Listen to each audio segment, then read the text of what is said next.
Pernah bermimpi ketemu dengan nenek saya. Saya bilang nenek saya dulu ya. Ketemu nenek saya dalam mimpi tersebut, dan nenek saya tersebut sudah meninggal pada waktu itu, sekitar 2 tahun. Setelah meninggal, saya bermimpi dia datang ke tempat di mana saya tinggal. Orang bilang saya disuruh ziarah, saya disuruh untuk pulang, ada sesuatu yang harus dilakukan, kan seperti itu. Pada saat itu saya mencoba berpikir, ada apa ya, ada apa dengan iman yang masih apa dibilangnya, yang masih kurang lah ya, iman yang masih goyang ya. Maka tetapi saat itu juga logika saya bermain, saya mainkan logika saya bertanya dalam hati, kenapa nenek saya datang dalam mimpi saya, ada apa, kan begitu ya. Tapi kemudian saya berpikir, kok nenek saya bisa datang ke tempat di mana saya tinggal, padahal selama masa hidupnya dia tidak pernah datang dan bahkan tidak tahu letak di mana saya tinggal, dia hanya tahu kotanya.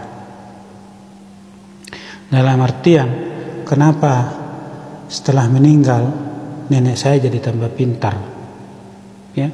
Setelah meninggal nenek saya jadi tahu semuanya, ya. Maka di sini saya bertanya, apakah dia itu adalah benar-benar roh nenek saya? Nah, kemudian berjalannya waktu. Nah, sebelumnya saya sampaikan, setelah mimpi itu saya juga tidak pulang. Saya putuskan tidak pulang. Itu hanya sekedar mimpi aja, sekedar mimpi biasa, ya. Karena saya berpikir yang tadi itu tidak mungkin dia itu nenek saya. Karena semasa hidupnya nenek saya tidak tahu tempat di mana saya tinggal. Kenapa setelah dia meninggal dia tahu di mana saya tinggal? Ada apa? Kan begitu pertanyaannya, ya. Berjalannya waktu, saya tetap berpikir, mempelajari tentang keimanan saya, ya. Maka sebelum meninggal nenek saya, dia dalam kondisi sakit. Dia dalam kondisi sakit, dan akhirnya dia berpesan, menitip pesan kepada keturunannya bahwa dia akan pergi seperti biasa, ya, supaya semua kaum keturunannya itu baik-baik, ya. Nah, singkat cerita nenek saya juga minta izin pergi, bahwa dia akan meninggalkan dunia ini dan dia menghadap kepada Tuhan yang dipercayainya. Dalam hal ini nenek saya adalah orang Kristen, dipercaya Yesus, dan lagunya juga dia menyerahkan hidupnya kepada Yesus saat dia meninggal, ya. Nah, yang menjadi pertanyaan kepada saya adalah ketika nenek saya mengatakan dia pamit untuk pergi menghadap Yang Kuasa, tetapi di kemudian hari dia datang dalam mimpi, maka logika saya mengatakan, benarkah itu nenek saya? Bukankah dia sudah pergi menghadap Yang Kuasa? Hal apa yang menjadikan dia akan datang kembali? Dengan kuasa apa dia datang? Dengan kuasa apa nenek saya bisa datang ke mimpi saya? Sementara kalau dipelajari kemudian bahwa tubuh sudah kembali menjadi tanah, ya, jiwanya dijaga oleh Tuhan di Firdaus, dan rohnya kembali kepada sang pemilik hidup, yaitu Tuhan itu sendiri, karena roh yang menghidupkan. Jiwa akan menunggu saat masa pengadilan terakhir. Maka dalam hal ini, siapa yang datang dalam mimpi saya? Siapa yang datang dalam mimpi saya? Tentunya kalau dilihat dari sisi kemanusiaan, sebagai orang tua, sebagai nenek juga, dia tidak mau menyusahkan keturunannya, ya, disuruh pulang. Kalau seperti orang-orang yang menerjemahkan mimpi ini, disuruh pulang untuk ziarah dan segala macam. Saya bukan orang yang jarang pulang. Saya termasuk orang yang sering pulang dari perantauan, ziarah dan melihat orang tua saya. Ya. Maka ketika mimpi itu datang, saya juga berpikir, ada apa? Kenapa disuruh pulang? Ya kan? Nggak mungkin nenek saya membuat saya menjadi terbebani. Nah, itu dari sisi logika saya, ya. Nah, kemudian ada urusan apa lagi? Kan nenek saya sudah minta izin meninggalkan dunia ini. Urusan apa lagi dia datang ke dunia ini? Sudah selesai toh, ya. Dan jika dia datang, dengan kekuatan apa? Dengan kuasa apa dia bisa datang? Sudah tidak ada lagi hubungan yang mati dengan yang hidup, ya. Seperti yang saya bilang tadi, roh yang menghidupkan itu kembali kepada Allah.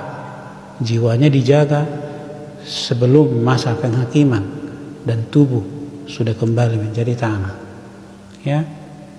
Maka dengan berjalannya waktu, bahwa yang ada yang datang dalam mimpi saya pastikan itu bukanlah nenek saya.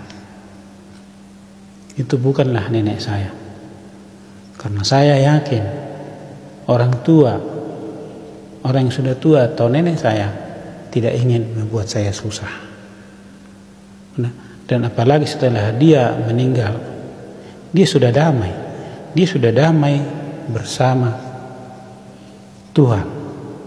Ya, rohnya sudah bersama kembali kepada Tuhan. Jadi urusan apalagi dia memikirkan hal-hal yang di dunia ini, ya kan? Tidak ada lagi artinya kita berbuat baik selama hidup untuk mendapatkan surga, ya.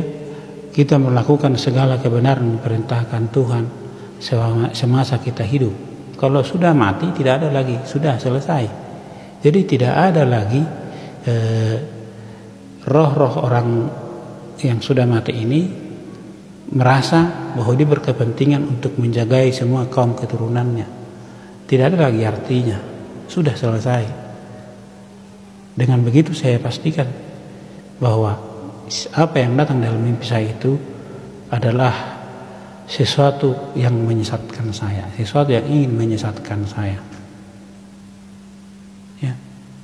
Tetapi di kesaksian-kesaksian yang lain, ya, ada orang yang bermimpi bahwa dia melihat sesosok yang suci, sesosok yang kudus.